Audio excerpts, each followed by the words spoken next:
برادران ملت اسلامیہ، بزرگوں، دوستوں، نوجوان ساتھیوں، عزیز بچوں، دور و نزدیک سے آنے والے تمام سنی مسلمان بھائیوں، السلام علیکم ورحمۃ اللہ وبرکاتہ۔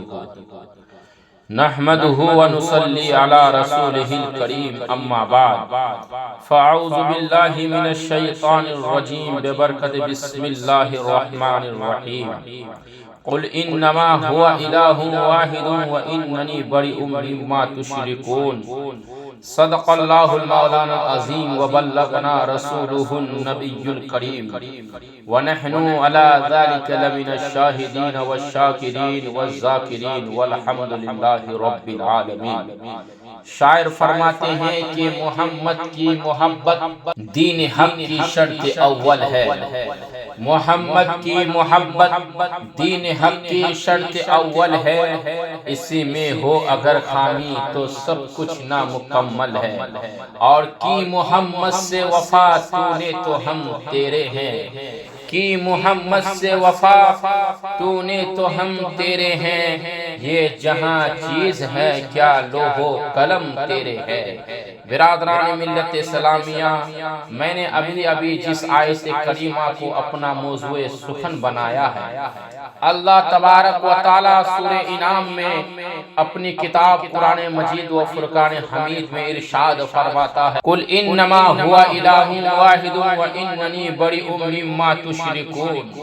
اللہ تبارک و تعالی اپنے پیارے محبوب سے فرماتا ہے کہ تم فرماؤ وہ تو ایک ہی معبود ہے اور میں بیزار ہوں ان سے جن کو تم شریک ٹھہراتے ہو۔ حضرات ذرا اس آیت کریمہ پر آپ غور کریں، پھر آپ کو معلوم ہوگا کہ خدا کی شان کیا ہے۔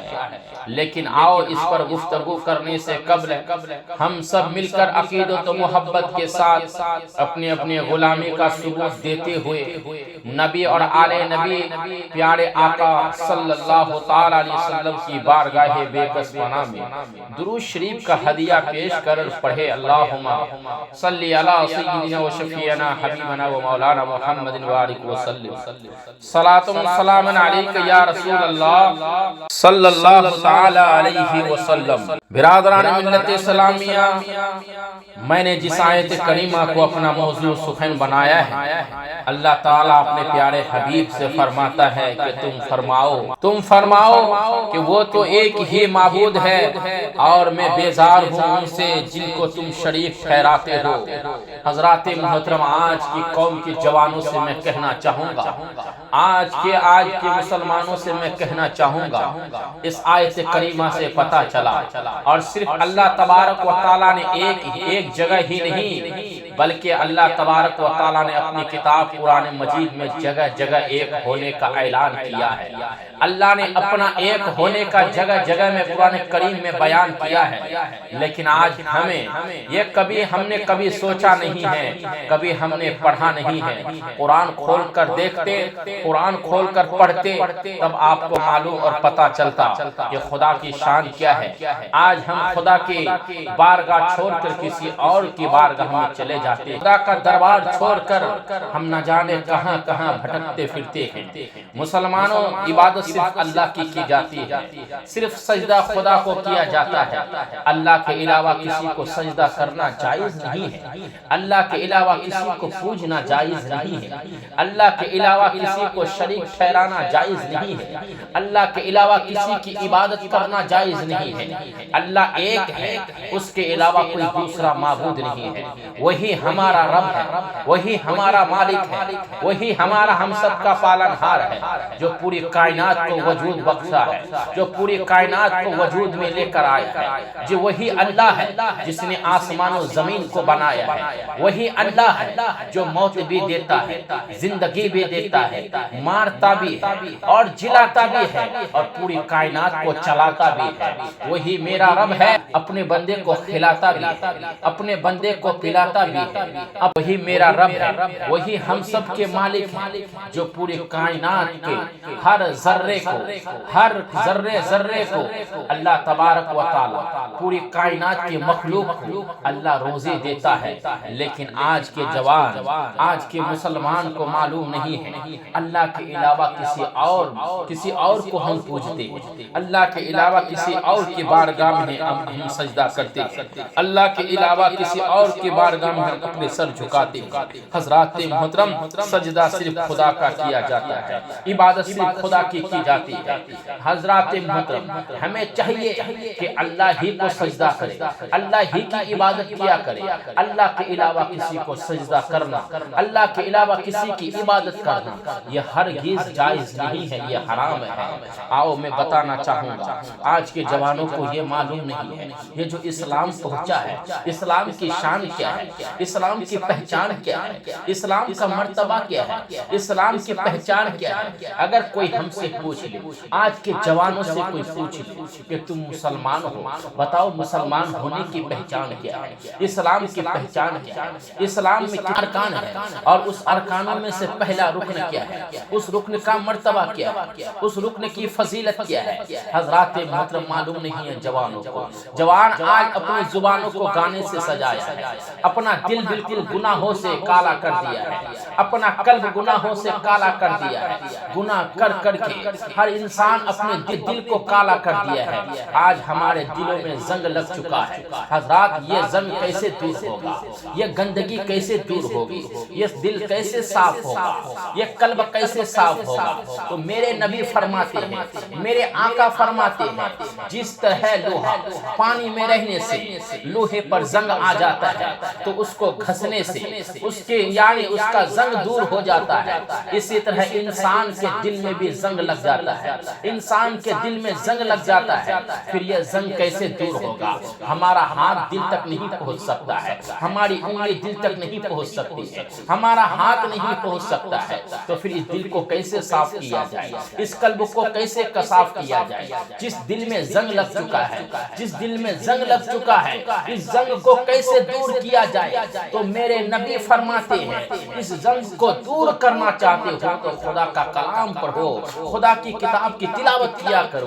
جب تم خدا کی کتاب کی تلاوت کرو گے، تمہارے دل کی جو زنگ ہے وہ خود بخود دور ہو جائے گا، تمہارا دل پاک ہو جائے گا، تمہارا دل صاف ہو جائے گا۔ کلمہ طیبہ پڑھو، کلمہ طیبہ کا ورد کیا کرو، اپنی زبان کو کلمہ طیبہ سے سجا لو، اپنے قلب کو صاف کر لو، پاک کر لو، اپنے دل کو پاک کر لو، کلمہ طیبہ سے پڑھ لو۔ یہی وہ کلمہ ہے جو اسلام کے ارکانوں میں سے پہلا رکن ہے۔ اس کی فضیلت کیا ہے، اس کا مرتبہ کیا ہے، لیکن جوانوں کو معلوم نہیں ہے۔ آؤ میں آپ کو بتاؤں، اس مختصر وقت میں جو کلمہ طیبہ ہے، اسلام کی جو پہلی بنیاد ہے، اسلام کا جو پہلا رکن ہے، وہ کیا ہے؟ وہ ہے لا الہ الا اللہ محمد رسول اللہ صلی اللہ تعالی علیہ وسلم۔ اللہ کے سوا کوئی معبود نہیں، اور محمد صلی اللہ تعالی علیہ وسلم اللہ کے رسول ہیں۔ اسلام کی بنیاد 5 ارکان پر ہے، ان میں سب سے بڑا اور پہلا رکن کلمہ طیبہ ہے۔ حضرات ذرا سوچو، ذرا سمجھے اس کلمے کی جو فضیلت ہے، اس کلمہ کا جو مرتبہ ہے۔ اسلام کا جو پہلا رکن ہے وہ کلمہ طیبہ ہے، سب سے بڑا اور پہلا رکن کلمہ طیبہ ہے۔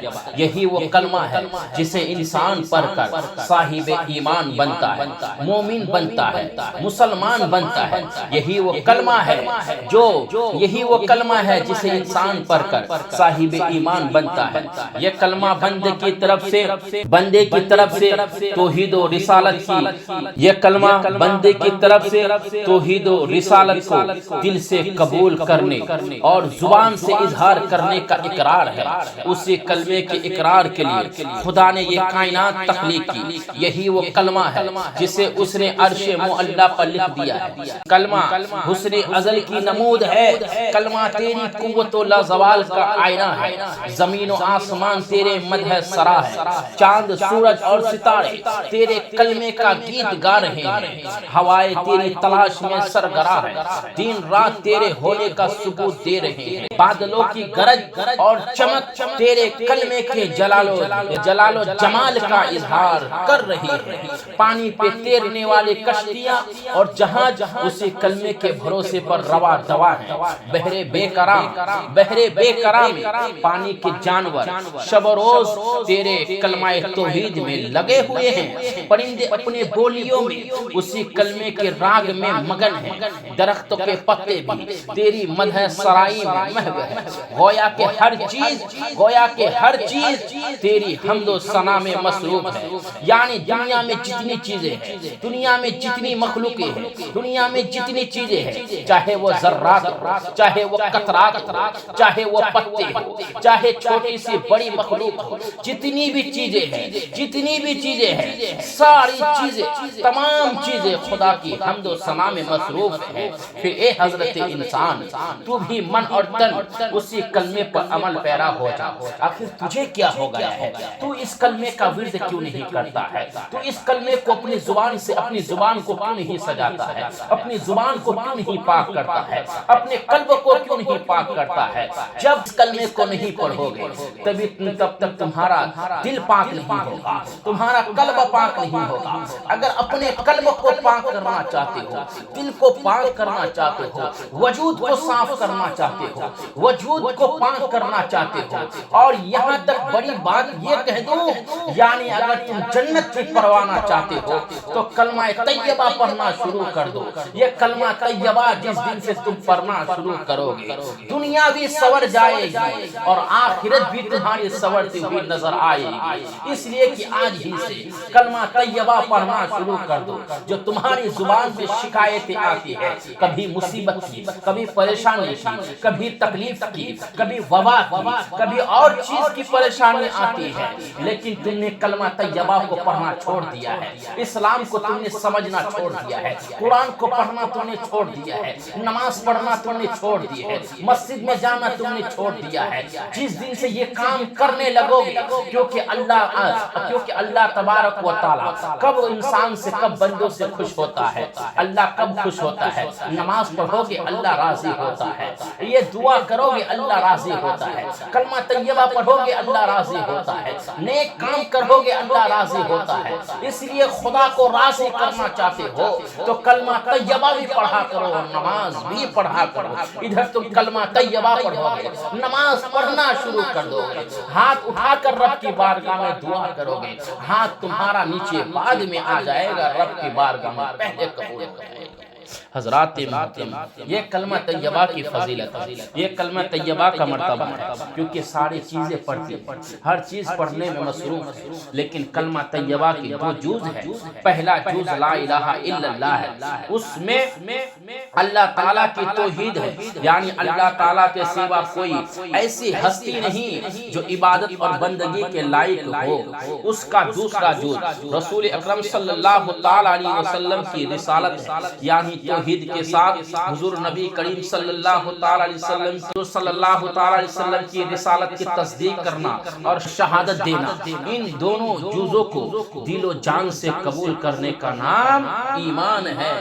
ایمان ہے شمع رسالت کی ذوفشانی سے پہلے اے انسان، تو اس کلمے سے دور ہو چکا تھا، تیری عقل پر وہم و گمان کی تصور چھایا ہوا تھا، تو ظلمت کی وادیوں میں تو حیران تھا، اپنے اسے خالق اور مالک کو بھلا ہوا تھا جس نے تجھے پیدا کیا اور پھر تیری زندگی کو روا دوا رکھنے کے لیے ہر طرح کے وسائل مہیا کیے، یعنی اللہ تبارک و تعالیٰ ہی کی وہ شان ہے۔ اسی کلمے کا پاسبان نہ تھا جس کی خاطر تجھے پیدا کیا گیا تھا، اس تاریخ اور مہیب خطرات سے گھرے ہوئے انسان کی قسمت نے جب کروٹ بدلی تو حضور کرم صلی اللہ تعالیٰ علیہ وسلم اس دنیا میں تشریف لائے۔ حضرات ذرا سوچو صحیح، اللہ تعالیٰ نے اپنے بندوں کی رہنمائی کے لیے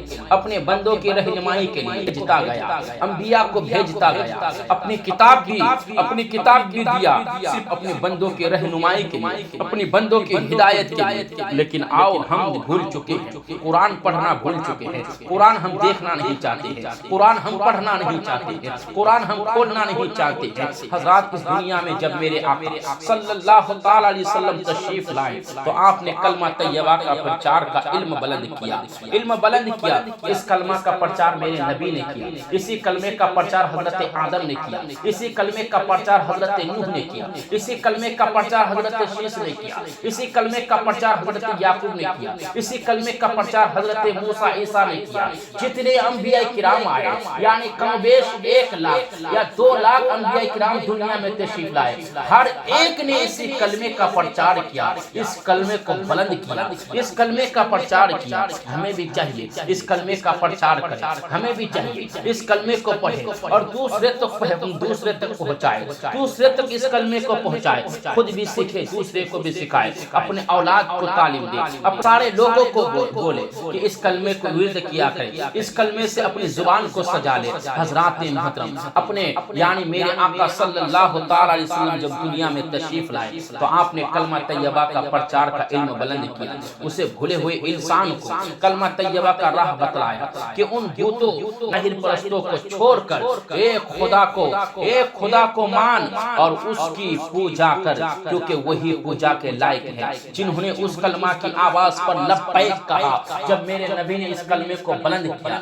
اس کلمے کا پرچار کیا، اس کلمے کے بارے میں بتایا کہ خدا ایک ہے، اسی کی پوجا کر، اسی کی عبادت کر، ایک ہی خدا کو مان، اس کے علاوہ کسی کو ماننا جائز نہیں ہے۔ جب میرے نبی نے اس کلمے کا پرچار کیا، اس کا علم بلند کیا، تو جس نے بھی اپنی آواز کو بلند کیا، اپنی آواز کو بلند کیا، لبیک کہا، اپنی آواز پر بلند کیا، میرے نبی کی آواز پر اپنی آواز سے کہا اور لبیک کہا، یا رسول اللہ حاضر ہیں، ہم آپ کی بات کو مانتے ہیں، ہم آپ کا کہنا مانتے ہیں، ہم آپ کا حکم مانتے ہیں، آپ نے جو پرچار کیا ہے، آپ نے جس کلمے کے بارے میں بتایا ہے، تو میرے آقا صلی اللہ تعالیٰ علیہ وسلم فرماتے ہیں جنہوں نے اس کلمے کی آواز پر لبیک کہا ان کی تقدیر بدل گئی، ان کی قسمت بدل گئی، ان کی تقدیر بدل گئی اور اللہ کے محبوب بندے گئے، اللہ کے محبوب بندے بن گئے۔ لہذا اے مسلم کلمے پر کار بند ہو جا اور اس زندگی کو اپنا لے جس کی راہ حضور صلی اللہ تعالی علیہ وسلم نے متعین کی ہے۔ انسانوں میں کلمہ کی تصدیق اور اقرار کا سلسلہ عالم ارواح ہی سے شروع ہوا۔ اس کے متعلق ارشاد باری تعالیٰ ہے، اللہ فرماتا ہے وَإِذَا أَخَذَ رَبُّكَ مِن بَنِي آدَمَ مِن ظُهُورِهِمْ ذُرِّيَّاتَهُمْ إِلَى آخری آیت۔ اللہ تعالیٰ نے فرمایا اے محبوب یاد کرو جب تمہارے رب نے بنی آدم کے پشت سے ان کی نسل نکالی اور انہیں خود ان پر گواہ بنا کر پوچھا کیا میں تمہارا رب نہیں ہوں؟ سب نے کہا ہم اس پر گواہ ہوئے، اس لیے کہ کہیں قیامت کے روز اللہ فرماتا ہے یوم القیامت انا کنا عن ھذا غافلین، قیامت کے روز یہ نہ کہہ دے کہ ہمیں اس بات کی خبر نہ تھی۔ یہ ہے وہ اقرار جو ہر روح نے عالم ارواح میں اللہ سے کیا تھا، اے اللہ تیرے سوا ہمارا کوئی رب نہیں، یعنی تو ہی پالنے والا ہے، پیدائش سے لے کر موت تک زندگی کی بقا کا سامان مہیا کرنے والا تو ہی ہے، ہمیں روزی دینے والا ہے، تو ہی ہماری حفاظت کرنے والا ہے، تو ہی ہماری ضروریات پوری کرنے والا ہے، تو ہی ہمارے دکھ اور درد رنج و غم دور کرنے والا ہے۔ جب انسان کی بقا کے لیے اللہ کی رحمت کا درکار ہے، اللہ کی رحمت کا درکار ہے، تو پھر ہر قسم کی حمد و ثنا، ہر قسم کی حمد و ثنا اور عبادت کا مستحق بھی اللہ ہی ہے، اس کے سوا کسی اور کو معبود نہ بنا جائے۔ اس سے معلوم ہوا کہ اللہ نے سب سے پہلے کلمہ ہی کا اقرار کیا ہے۔ حضرات محترم اس سے پتا چلا کہ اللہ ہر چیز ہمیں دیتا ہے، ہر چیز ہمیں دیتا ہے، اللہ روزی بھی دیتا ہے، ہماری حفاظت بھی کرتا ہے، ہمارے لیے رہنمائی کے لیے اپنی کتاب دیا ہے، اپنے پیارے حبیب کو بھیجا ہے، ہماری حفاظت کے لیے، ہماری رہنمائی کے لیے، ہماری ہدایت کے لیے اللہ نے ساری چیزیں عطا کی ہے۔ تو ہمیں بھی چاہیے خدا کو حمد ثنا کریں، خدا کی تعریف کریں، خدا کی عبادت کریں، خدا کی بارگاہ میں اپنے سر کو جھکائیں، اس لیے کہ اگر تم خدا کی بارگاہ میں اگر خدا کا سچا بندہ بننا چاہتے ہو اور خدا کے یعنی محبوب کے، خدا کے جو پیارے محبوب صلی اللہ تعالی علیہ وسلم ہے ان کے قریب ہونا چاہتے ہو تو اسلام کو سچ کے دل سے جانو، ان کو پڑھو اور کلمہ طیبہ پڑھا کرو، حضور کی سیرت کو اپنا لو، حضور کے طریقے کو اپنا لو، اور دنیاوی طریقہ چھوڑ حضور کے طریقہ اپنا لے۔ کوئی تم سے پیار کرے یا نہ کرے، اگر تم نے سچ کے دل سے اللہ اس کے رسول سے پیار کرنا شروع کر دیا اور سارے گناہوں کو تم نے چھوڑ دیا، دنیا والا تمہیں کچھ بھی کہے، دنیا تمہیں مانے یا نہ مانے، دنیا کے نزدیک چاہے تم کچھ بھی ہو جاؤ، خدا کی بارگاہ میں اگر تم قبول ہو گیا تو خدا بھی تم سے راضی ہو جائے گا، خدا کے رسول بھی تم سے راضی ہو جائے گی۔ اس لیے اللہ تعالیٰ نے قرآن مجید میں ارشاد فرمایا ہے، سورہ انعام میں کہا ہے، قل انما هو الہ واحد واننی بریء مما تشرکون، اے محبوب تم فرماؤ کہ وہ تو ایک ہی معبود ہے اور میں بیزار ہوں ان سے جن کو تم شریک ٹھہراتے ہو۔ حضرات محترم، میں اپنا وقت زیادہ نہیں لینا چاہتا ہوں، اس لیے کہ انشاءاللہ پھر کبھی موقع ملے گا تو میں آپ کو اس آیت کریمہ پر بتانے کی کوشش کروں گا۔ اللہ کی جو شان ہے، اللہ کا جو مرتبہ ہے، ہم کیا بیان کر سکتے ہیں؟ ہم تو مخلوق ہے، وہ تو خالق ہے، وہ تو پیدا کرنے والا رب ہے، اس کی شان سب سے بڑی ہے، خدا کی شان کے علاوہ کسی کی شان نہیں ہے، سب سے بڑی شان اگر ہے تو وہ خدا کی ہے۔ اللہ کی ذات سب سے بڑی ذات ہے، اللہ کے علاوہ کسی کی ذات بڑی نہیں ہے۔ حضرات محترم، وہ میرا خدا ہے، وہ میرا رب ہے جو پوری کائنات کو وجود میں لے کر آیا ہے، سب کو کھلاتا اور پلاتا ہے، وہ میرا رب ہے۔ اس لیے اپنی زبان کو، اپنے دل کو، اپنے قلب کو صاف کر لو، اپنے زبان کو کلمہ طیبہ سے سجا لو، اپنے دل کو پاک کر لو، قلب کو صاف کر لو۔ جس دن سے تم یہ کام کرنا شروع کر دو گے، قسم خدا کی تمہاری زندگی بدل جائے گی۔ یہاں پر بھی تمہیں کامیابی ملے گی، مرنے کے بعد قبر میں بھی تجھے کامیابی ملے گی، حشر میں بھی کامیابی ملے گی۔ پھر آقا کریم صلی اللہ تعالی علیہ وسلم ہر مومن کے قبر میں جلوہ گر ہوں گے، پھر اپنا چہرہ بھی حضور کو دکھانا ہے، حضور کا دیدار بھی کرنا ہے، تاکہ تمہارے پاس اگر فرشتے آئے سوال کے لیے، اگر تم سے سوال کرے بتاؤ تیرا رب کون ہے، تیرا دین کیا ہے، تو فوراً تمہارے چہرے پہ داڑھی ہوگی، سنت مصطفیٰ ہوگی، حضور کے طریقے کو اپنا کر، حضور کی سیرت کو اپنا کر تم قبر میں جاؤ گے تو فرشتہ تمہیں دیکھ کر کہے گا یہ تو خدا کے اپنے ہی بندے لگتے ہیں، یہ تو اپنے ہی لگتے ہیں، اس سے سوال کرنے کی ضرورت نہیں ہے، بلکہ حاتم غیب سے خود آواز آئے گی، اے میرے مقدس فرشتے اسے چھوڑ دیا جائے، یہ تو اپنا ہی ہے۔ حضرات محترم، خدا کہہ دے اپنا، محبوب جسے اپنا کہہ دے تو پھر اس کی زندگی بدل جائے گی، اس کی قسمت کا ستارہ چمک جائے گا۔ چند منٹ میں نے جو آپ سے لیا ہے، اس میں بولنے سے کسی طرح سے بھی کوئی ہم سے غلطی ہو گئی ہو، قصداً سہواً لفظاً، میں سب کو گواہ بنا کر توبہ کرتا ہوں۔ استغفر اللہ ربی من کل ذنب واتوب علیہ وما علینا الا البلاغ۔ سب مل کر میرے ساتھ ایک مرتبہ کلمہ طیبہ پڑھیں، لا الہ الا اللہ محمد رسول اللہ صلی اللہ تعالی علیہ وسلم۔